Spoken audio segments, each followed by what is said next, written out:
Los Angeles Clippers vont beaucoup mieux après 5 premiers matchs terribles, juste après le transfert de James Harden, une série de défaites. Eh bien, c'est une série de victoires qui replace complètement la franchise de Californie. Ils sont à 7 victoires d'affilée et c'est même mieux sur les quelques matchs en plus. Les Clippers sont 6e de la conférence Ouest, bilan de 15 victoires et 10 défaites. Russell Westbrook est sur le banc. Il y a un semblant d'équilibre. Tyronn Lue a l'air d'être très heureux. Mais qu'est-ce qui se passe aux Clippers? Il y a quelques semaines, on disait qu'on n'était pas conquis du tout. Pourtant, ça va mieux. Ouais, ça va mieux parce que j'ai l'impression que tout le monde est rentré dans son rôle. Et c'est un peu le doute que j'avais autour des Clippers. Donc, il y a eu ces débuts très compliqués avec James Harden parce qu'il est arrivé hors de forme. Et alors, il y a eu cette bonne première prestation au Garden. Mais bon, le mec n'avait pas fait de prépa et tout en NBA. Ben, même si tu es James Harden, ben, il faut un peu respecter le métier. Donc, quand il a commencé lui à se mettre en canne, ça allait un petit peu mieux. Après, ils ont fait des choix forts. Le choix fort, c'est Westbrook qui sort du banc, PJ Tucker qui joue plus, Bones Island qui joue plus. Donc, ils ont fait aussi des choix d'hommes. Et ils ont recruté Daniel Theis. Avec la blessure de Plumlee, ils sont allés chercher Daniel Theis. Et c'est exactement le type d'intérieur de joueur qu'il leur fallait. Ça, c'est pour un petit peu trouver l'équilibre de ce qui leur manquait, cocher des cases. Après, sur le terrain, ben déjà, moi, je trouve que défensivement, ben, on retrouve enfin une équipe très agressive. Moi, je trouve que ce que fait Paul George et Kawhi, ils donnent là. Moi, je retrouve un Kawhi là. Kawhi, depuis 5-6 matchs là, on retrouve. Ben, depuis qu'on a fait la vidéo où j'ai dit est-ce que Kawhi peut encore te faire gagner un titre, on le trouvait un petit peu mou, lui qui laissait faire les choses. Bon, là, il a dit depuis 7 matchs. Je te dis, hein, il a fait, je vais te dire sa série de matchs, hein, j'ai noté, on a bossé un peu. 41, 34, 31, 27, 36. Voilà. Il n'est jamais en dessous des 56%. Et en décembre, il shoot à 56,8% à 3 points. On sait que ce n'est pas là où il fait plier les matchs, mais en tout cas, il est dans d'une propreté.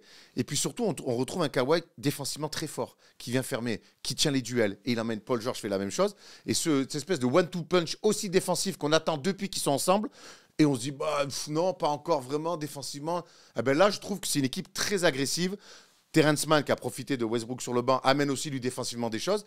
Et c'est une équipe, et je vais laisser la part offensive à Arthur, mais c'est une équipe qui défensivement déjà bouscule ses adversaires, fait reculer ses adversaires. Et ça, déjà, pour moi, c'est la première pierre importante du renouveau des Clippers.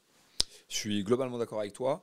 Quand tu as une équipe avec autant de talent offensif fort, bah, tous les autres joueurs, pour pouvoir rester sur le terrain, ils vont devoir envoyer du bois en défense. Donc voilà, pour revenir sur la partie défensive. Donc effectivement, il y a eu des choix forts qui ont été faits en mettant Westbrook sur le banc. Westbrook qui défend par ailleurs. Terrence Mann qui a des stats qui sont très moyennes. Mais en fait, il apporte ce lien défensivement. C'est tous des gars qui peuvent changer sur toutes les positions. Ils font globalement la même taille. Ils sont plutôt très athlétiques. Et quand cette équipe est en forme, bah oui, forcément, défensivement, quand tu as des two-way players comme Kawhi ou Paul George, bah oui, ça match. Donc voilà. Mais après, ça ne matchait pas avant, Arthur. C'est-à-dire que moi, défensivement, Kawhi, on savait que c'était un super défenseur, meilleur défenseur de NBA, très bien. Mais je ne retrouvais pas cette force défensive où je trouve qu'ils font reculer les mecs. Les mecs, ils sortent des écrans, ils ont un mec dans les shorts, ils sont obligés de reculer, d'être 2 mètres derrière la ligne. Tu vois, nous, on allait les voir souvent quand on allait aux Clippers. On a vu des matchs, notamment face aux Kings, où c'était un match incroyable. Ils voulaient surtout, avant tout, gagner par l'attaque. T'avais cette sensation, toi aussi? Sur ce match-là, oui, c'est sûr. 170 points d'écart. Mais en tout cas, leur but, c'était de défendre, de courir.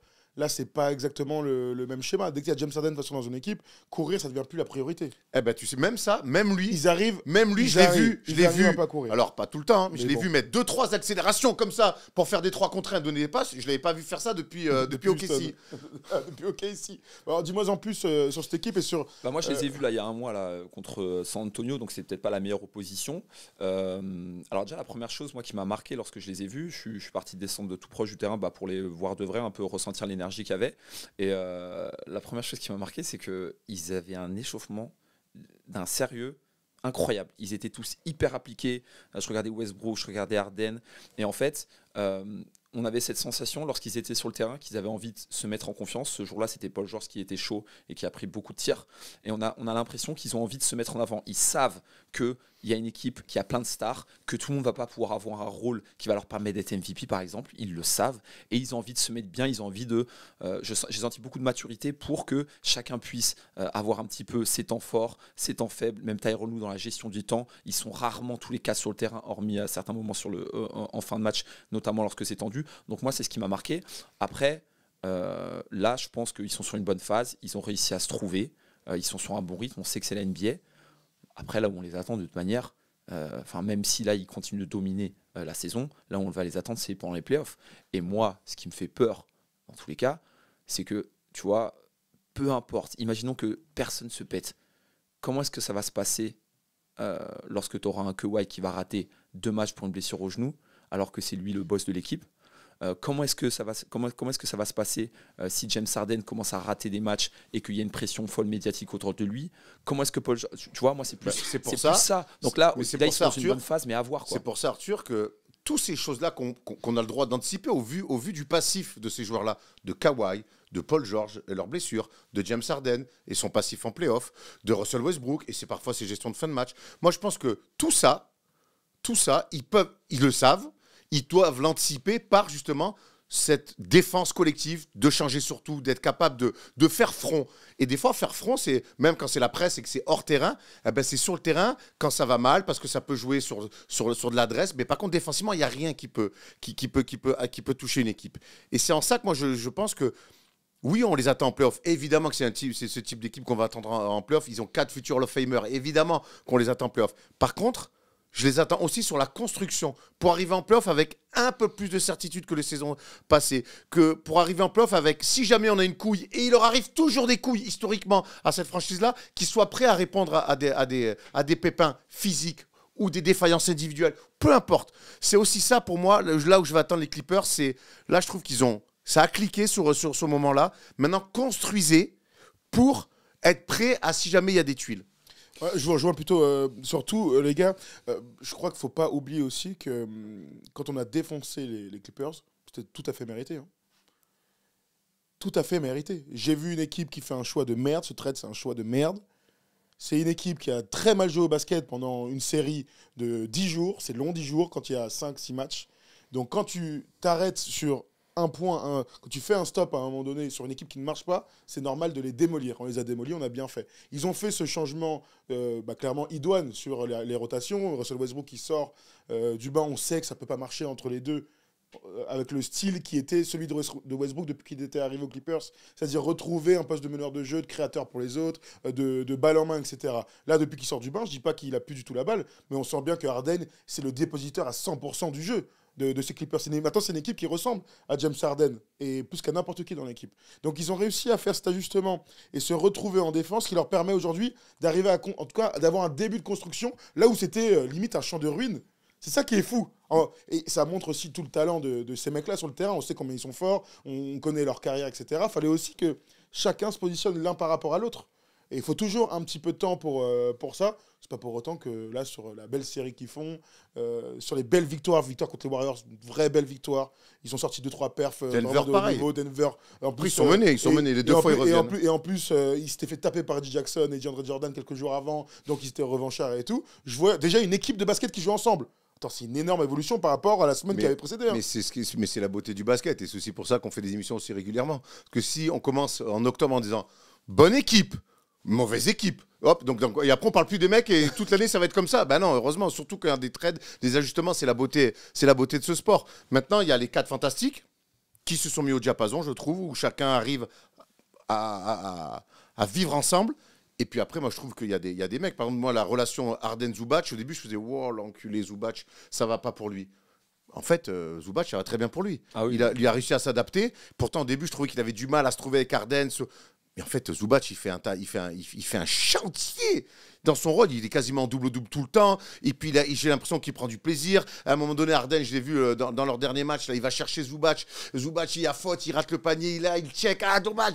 Je fais, ah, ok. Donc, en fait, alors que moi, j'étais déjà on était en train de se dire, ouais, mais en fait, Zubac, Harden, il va trop vite pour Zubac. Ou alors, ça se passe trop haut dans les airs. Et ça ne matche pas, c'est 2 styles différents. Et en même temps, quand tu vas Zubac comme intérieur et Harden, à Houston, il a régalé avec Capella. Il n'a pas régalé avec Zubac, tu vois ce que je veux dire. Mais là, je trouve que les deux se sont adaptés. Et ça marche bien. Daniel Theis, on l'a dit, c'est vraiment un fit parfait. Et les soldats autour des 4 aussi se sont mis au diapason. Et du coup, et pareil, quand t'as Renaud, il dit ah, tu sais, quand t'as 4 futurs Hall of Famers, c'est dur de coacher. Je me dis, mais il est sérieux, lui, il veut plus coacher. Ben non, si, en fait, il coach. Moi, je vois des ajustements défensifs, sur les changements, notamment où ils sont surtout, parce que ça, il a toujours adoré le faire. Mais là, maintenant, ils y mettent de l'agressivité. Et il peut avec l'effectif, avec et, le profil. Et surtout, les rotations. Putain, quand je vois Paul George ou Kawhi Leonard, surtout Kawhi, aller faire des rotations, ligne de fond. Je suis, ah ouais, d'accord. Ils ont retrouvé la grinta. Je fais d'accord. Ah ouais. S'ils commencent à faire des trucs comme ça, alors ok. Alors ok, voyons, continuons à regarder. On est quand décembre, je fais. Mais en tout cas, ok, très bien, je comprends, je vois où vous voulez aller, les gars. Très bien, voilà. Non, écoute, je suis globalement d'accord avec toi. Moi, je pense que la difficulté pour le coach, excuse-moi. Tyronn Lue, c'est effectivement de pouvoir donner un petit peu du pain à tout le monde. Il a réussi avec ce choix qui a été fait. Alors, on ne sait pas dans quel sens ça a été par rapport à Russell Westbrook, mais surtout, je pense que lui, son cheval de bataille, c'est d'essayer de faire en sorte qu'il n'y ait pas les 4 sur le terrain en même temps pour que chacun puisse s'épanouir, qu'il puisse ne pas être frustré parce que, mine de rien, ça reste des superstars et on ne fera pas croire que Westbrook, même s'il a envie de gagner un titre et tout, il va vouloir prendre 3 minutes en sortie de banc et en jouant dans le garbage time. Donc, sa difficulté principale, c'est d'avoir réussi à avoir mis un des 4 sur le banc et surtout à faire en sorte qu'il y en ait à chaque fois 2 des 4 qui soient sur le terrain, 3 très bien et 4 à la limite quand en fonction des timings, etc. Mais une nouvelle fois, hein, moi je vais juste les attendre en playoff là, qui déroulent, qui se tapent pour avoir l'avantage du terrain, qui évitent le play-in, etc. Qu'ils arrivent à 100%. Et qu'ils arrivent à 100%. Mais voilà, demain t'as Paul George qui se repète l'épaule ou Kawhi qui se pète le genou. Les questions elles vont revenir et les doutes ils vont arriver aussi. Donc, mais le plus gros, justement, c'est pas Russell Westbrook. c'est Paul George. Ah non, c'est PJ Tucker. Ah oui, au revoir. PJ Tucker, mon gars, il est arrivé, il a enchaîné 7 matchs sans marquer. C'est dommage quand même pour un joueur de NBA de ne pas pouvoir marquer un panier. DNP, et ça coïncide avec une rotation plus équilibrée aussi et des victoires. Ils ont mis Amir Kofi là, qui a fait un bon match. Après, ça a été dur à confirmer, mais en tout cas, lui, il semble vouloir lui faire confiance. Mais moi, le plus gros ajustement, en trêve de plaisanterie, c'est Paul George. Paul George, c'est quasiment le meneur, le créateur de l'équipe. Forcément, quand James Harden arrive, ben, tu es obligé de lui laisser la gonfle et de lui laisser. Et ça a été pas. Ça aussi, ça n'a pas été simple au début. Finalement, j'ai l'impression que Paul George commence lui aussi, ça y est, à se retrouver vraiment comme un deuxième arrière, qu'il était un petit peu à OKC, qu'il était avec les Pacers, avec plus de sorties d'écran. J'aime aussi beaucoup dans le tir. Ouais, beaucoup dans le tir. J'aime les systèmes, j'aime les mises en situation de Paul George aussi avec ses nouveaux systèmes et la nouvelle adaptation avec James Harden en meneur de jeu. Voilà, maintenant, cette équipe, on connaît leurs qualités, on connaît aussi les défauts. On sait que tout le passif, tout s'aligner autant qu'ils sont les 4 là. On connaît le passif en play-off. Bon, jusqu'à preuve du contraire, ben voilà, il y a forcément des interrogations.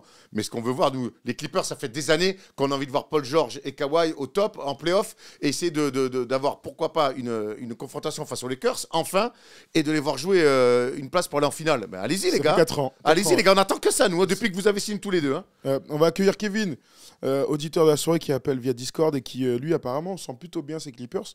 Donc c'est intéressant, après cette belle série de victoires, que tu viens nous en parler. Salut, Kevin. Vous m'entendez? Ouais, salut, tu vas bien? Ouais, ça va. Bah, très content de revenir sur la libre antenne, parce que j'étais venu, moi, à l'époque, mais ça fait juste quand Westbrook il venait d'arriver, et je commençais à dire, putain, ça me fait chier, j'aimerais pas, je voulais pas Westbrook. Et il s'est passé beaucoup de choses depuis le temps. Il y a eu aussi la série de 6 défaites consécutives, et là, je trouve qu'il y a vraiment une petite alchimie qui s'est créée, des rôles qui ont été vraiment bien définis. J'avais vu au début, je sais pas, je regardais un peu les podcasts. Moi, je suis pas mal les podcasts de Paul George. Et il disait qu'au début, lui, il était plus en mode vous avez parlé un peu de Paul George, et justement, dans son podcast, il disait qu'il était un peu en mode glue guy au début. Il s'est dit, il faut qu'on réussisse à remplacer bien Nico et Rocco, etc. Tous les 6-8, 6-9 qu'on a fait partir. Pas facile de remplacer Rocco, hein. Ouais, c'était compliqué, ouais, voilà, clairement compliqué de les remplacer. Et au début, je me rappelle, le premier épisode du podcast, il dit Paul George, il est trop content pour James. Une semaine après, il dit bon, là, je me suis rendu compte que Nico et Rocco, c'était vraiment important. Et là, compliqué sans eux, c'était quand même des joueurs importants. Il a voulu faire le glue guy, ça n'a pas trop bien passé. Je trouve que ce qu'on a besoin de Paul George, c'est vraiment qu'il score à fond, et justement, là, avec Harden qui est balle en main, qui est beaucoup de pick and roll, de high pick and roll avec Zubac, qui est très très très bon avec Harden, je trouve. Au début, on avait un peu mal parlé de lui, je me rappelle, dans la libre antenne. Et là, Zubac, il fait vraiment du bon boulot. Daniel Theis, pareil, son arrivée. Donc ouais, je suis plutôt confiant là, franchement. Pour une fois avec les Clippers, surtout que moi, je suis supporter des Clippers depuis l'arrivée de Blake Griffin en NBA. Donc ça fait quand même un moment et j'ai vécu pas mal de galères. Et là, je sais pas, je suis confiant, j'ai l'impression qu'ils sont sérieux. Et comme Arthur il disait, ça panique pas, c'est sérieux. Et même pendant la série de 6 défaites, il disait bon, on n'a pas encore trouvé comment marcher, mais on va réussir à trouver quelque chose. Ensuite, Paul George il dit bon, on n'a pas encore tout bien trouvé, mais on a trouvé comment gagner. Donc petit à petit, on évolue. Donc moi, je suis confiant là. Tu sais, si j'étais fan des Clippers, j'aurais détesté le club, le trade, clairement. Et puis là, mine de rien, cette série de victoires, ce semblant de rotation, des body language qui changent et tout, c'est ça aussi d'être fan, c'est que tu passes d'un avis à l'autre et tu t'enflammes fort et tu es très déçu quand ça marche pas. Je serais dans la position de me dire, si on arrive à rester, si j'étais fan des Clippers encore une fois, si on arrive à rester à 100%, on arrive à fond comme ça et qu'on a une défense de plomb, tout est possible. Mais vraiment, quand je dis tout est possible, c'est on a l'équipe pour être championne. Mais le problème, c'est que rester en forme, c'est le point d'interrogation de l'année. Ça marche pour tout le monde, mais pour eux encore plus. T'es fan des Lakers, on se dit, ouais, ils peuvent faire un coup, Anthony Davis, avec ce qu'il a montré sur le début de saison. Alors, je suis pas d'accord. Si lui se pète, forcément, ça va réduire le champ des possibles. Attends. Pour moi, là, on parle de potentiel, 100% et tout. Moi, je mets pas les Clippers au même niveau que les Lakers. Hein. Oui, évidemment. Non. Tu vois, moi, ce que je veux te dire, c'est que le grand changement, défense de plomb, c'est Kevin qui est avec nous au téléphone. Ouais, pardon. Donc, je te rejoins sur l'alchimie, Paul George, l'adaptation, le glue guy, puis finalement scorer. Mais il y a surtout un mec qui, pour moi, depuis 5-6 matchs, il a changé la donne. C'est Kawhi. Hein. Au bout d'un moment, c'est bien beau quand le sous-officier, il fait son taf un peu plus, quand le caporal, il en fait plus. Mais au bout d'un moment, quand tu as le patron qui dit bon, ok, maintenant c'est moi le patron, je vais vous montrer comment ça se passe, eh ben, ça change tout. Et c'est exactement ce qu'a fait Kawhi. Harden a sorti un match de mammouth face aux Warriors, super. Paul George n'était pas là. Il y a quelqu'un, un mec assis, un mec qui se lève, tu vois. Donc je l'ai pas dit en anglais parce que sinon ça fait style. Mais on s'est compris. Mais moi, Kawhi, là, depuis 5-6 matchs, 7 matchs, c'est un daron. C'est le Kawhi qu'on a envie de voir. C'est le Kawhi de Toronto. C'est même le Kawhi de l'avant-dernière saison, parce que la dernière, il joue pas, de l'avant-dernière saison Spurs. C'est un daron. Écoute, les stats de Kawhi, sur les 5 derniers matchs, il est 33,8 points. Et alors, surtout, l'efficacité, il a 65% au tir, 62% à 3 points, 95% au laisser franc. Oui, il est bien, c'est un bon joueur. Voilà, c'est un Kawhi qui arrive à enchaîner des matchs, en fait, et qui est installé. Ouais. Tu vois, je sais pas, depuis la saison où il est deuxième MVP en 2015 ou 2016, là, je sais plus. 2016, depuis, parce que même un petit peu en 2019, je vais pas dire que c'était en trompe-l'œil, mais il avait des hauts et des bas physiquement. Depuis les Clippers, on sait ce qui s'est passé. Mais en fait, on a l'impression que ce gars-là, on avait des doutes aussi par rapport à son âge et le fait qu'il a raté beaucoup de matchs. Mais en fait, il nous prouve qu'à partir du moment où il arrive à enchaîner des matchs et qu'il arrive à vraiment avoir une continuité dans sa forme, il est intenable. L'attitude aussi, Arthur. Moi, je mets beaucoup de. Ouais, mais ça va être la forme. Mais attends, tu vois une différence d'attitude. Moi, je vois pas de différence d'attitude. Rien du tout. Non, il est pas plus leader. Parce qu'il est juste trop fort. Et le problème de Kawhi, tu dis enchaîner les matchs, et Kevin, tu vas répondre là-dessus. Kawhi, c'est peut-être un joueur. C'est pour ça que quand on a fait le débat la dernière fois, je disais, mais moi, dans le bon environnement, s'il enchaîne les matchs, pour moi, oui, il peut encore te faire gagner un match, un titre. Le problème, c'est que. On n'en a pas vu. Le problème, c'est qu'il peut pas enchaîner les matchs. Genre, il n'enchaîne pas les matchs. Là, l'échantillon, c'est 7 victoires de suite. C'est très bien. C'est la plus longue série de NBA, mais l'échantillon est très réduit. On est à quart de saison, on parle d'une saison complète. Kevin, est-ce que tu crois que Kawhi peut vraiment tenir toute la saison et arriver à 100% en playoff? Je sais pas, toute la saison, je dirais pas. Je pense qu'il va quand même à un moment donné avoir une petite blessure par-ci par-là, ou peut-être il va avoir une baisse de niveau. Parce que moi, en fait, j'ai l'impression que début de saison, c'est pas forcément qu'il était pas bon, c'est plus qu'il joue déjà ses prix. Il avait à peine 14 ou 15 tirs par match, c'était pas du tout assez par rapport à qu'on demande de Kawhi. Mais il y a 10 jours, c'était même pas le meilleur scoreur de l'équipe. Il y a 10 jours, il était même pas le meilleur scoreur de. Il y a 10 jours, il est repassé meilleur scoreur de l'équipe. Il y a 10 jours, c'était même pas le meilleur scoreur de l'équipe. C'est pour ça que je vous parle d'attitude. Il y a aussi un truc de OK, vous voulez shooter. C'est là, mon gars, t'inquiète, donne-moi la balle, boum, on le voit beaucoup plus. Donc c'est pour ça que je vous parle d'attitude. Ouais, exactement. Et franchement, moi, par rapport à ça, je pense que c'est plus qu'ils s'en foutaient un petit peu et qu'ils se disaient bon, là, on a une bonne équipe et ça a fonctionné. J'ai pas forcément besoin d'en faire beaucoup plus. Et là, il s'est rendu compte que ça perdait. Et il a commencé à être un peu plus agressif. Après, j'avoue qu'au shoot, c'est n'importe quoi. Là. À chaque fois qu'il shoot 2 à 3 points, ça rentre. Donc, je sais pas ce qu'il a en ce moment, mais moi, je pense surtout qu'il n'était pas à fond parce que c'est la saison régulière. Parce qu'en soi, qu'on lui demande à Kawhi, c'est les playoffs. Et quand on se rappelle des playoffs l'année dernière, certes, il y a eu la blessure. Mais quand on voit comment il a joué contre KD face à Phoenix, c'est pour ça que moi, j'avais pas trop d'inquiétude. Je me disais juste, faut qu'on soit bien classé pour les playoffs. Et après, Kawhi, il va se mettre en mode playoff. C'est juste ça. Mais après, je pense que c'est juste que là, il s'est rendu compte que c'était un peu plus compliqué pour les Clippers. Et il a commencé à jouer beaucoup plus sérieux, beaucoup plus agressif, à mon avis. Mais j'ai pas du tout d'inquiétude. Pour moi, dès que ce sera les playoffs, s'il n'est pas blessé, il sera au niveau. Il sera au niveau. En tout cas, Au niveau de KD, comme la dernière fois. En tout cas, la suite du calendrier des Clippers par rapport aux certitudes et aux doutes un peu mélangés qu'on peut avoir, la suite, elle est cool. Hein. Ils vont à Indiana, ils vont à Dallas, ils vont à OKC, ils reçoivent Boston. Ça va être bonnard. Bon échantillon. Super échantillon. Un petit road trip de 3 matchs et tu reçois la meilleure équipe de la ligue. Ça va être bien. Ça, c'est cool. Ça va être très bien. Je sens que il s'est pas encore sorti là, mais il devrait être joueur de la semaine. Hein. Comme Embiid de l'autre côté, normalement, c'est évident, c'est deux locks. Pas trop de doute, normalement. Ouais, peu de doute. Mais ça, c'est cool, hein, échantillon très intéressant. Pour tout ça, le truc des Clippers, c'est qu'on n'arrête pas de le dire, c'est qu'ils peuvent construire autant qu'ils veulent. La seule chose qu'on va regarder quand tu as un effectif pareil, bah, c'est t'es champion ou pas, quoi. C'est horrible. Ah, de toute façon, quand tu signes Paul George, horrible. Quand tu signes Paul George, Kawhi, tu fais venir Westbrook, alors que tu bazardes tout l'avenir de ta franchise. Voilà. Ouais, en plus. Et que tu fais venir James Harden dans un dernier trade où tu tentes le tout pour le tout, évidemment que la finalité, ça doit être, finale. Ouais. Finale NBA. Au moins. Clairement. C'est tout. Les gars, tout le reste, si c'est pas ça, c'est un échec. Ah, clairement. D'ailleurs, une petite question, les gars, vous pensez pas par rapport à... Ben là, on voit que vous l'avez dit, PJ Tucker, il est sorti de la rotation, Bones pareil. On joue à peu près à 4 remplaçants, donc du coup, là, maintenant, il y a Amir Kofi qui joue un peu. Vous pensez pas qu'il y aura un petit trade aussi, je sais pas, la trade deadline pour jouer à 5? La question, c'est qu'est-ce que tu vas chercher quoi, Kevin? Au vu de l'effectif, là, qu'est-ce que tu vas chercher comme profil? Ah, alors c'est sûr, là, moi, je veux un poste 3-4, je pense. Un poste 3-4 qui... à la Batum ou à la Rocco, c'est ça qui nous manque, je pense. T'avais 8 mecs du même profil dans l'effectif, t'as tout bazardé. C'est incroyable quand même. Ouais, clairement. Mais je pense, c'est sûr, on a besoin forcément de ça. Après, le 5, il est parfait. Après, faut voir Westbrook s'il peut un peu plus jouer. S'il joue à peine 12 et 18 minutes, 20 minutes. Et c'est pas mal en plus ce qu'il fait Westbrook sur des franchement rebond offensif, rebond défensif, il a l'énergie. Il a de l'envie. Donc le faire jouer un peu plus, c'est pas mal. Il a jamais aussi peu joué de sa life. Hein. Il a jamais aussi peu joué de sa life sur les derniers matchs. Donc il n'est pas titulaire, ça on le sait. Mais là, je vous donne juste les temps de jeu. Hein. 15 minutes, 19 minutes, 20 minutes, 16 minutes, 16 minutes, 15 minutes, 18 minutes. C'est incroyable. Thomas, Arthur le dit, au bout d'un moment, il faut sacrifier des mecs.